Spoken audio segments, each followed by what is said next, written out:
Bird and Kip, Episode 4, Kip, the Race Car Driver.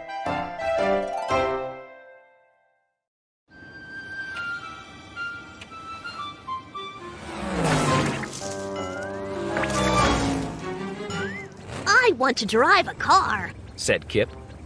I don't want to drive a car, said Bird. Cars are too fast. Vroom, vroom. Said Kip. Kip zoomed along the branch. I'm a race car driver, He said. Kip zoomed up and down the tree trunk. I'm a fast race car driver, He said.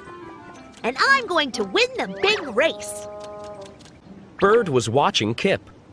Be careful, Kip. She said. Vroom, vroom, vroom. Said Kip. You are running very fast. Said Bird. You mean I'm driving very fast. Said Kip. And you're not being very careful. Said Bird. Nobody is faster than me. Said Kip. Just then, Kip tripped.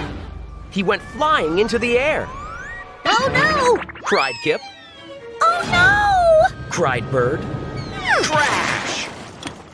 Kip smashed right into Bird's nest.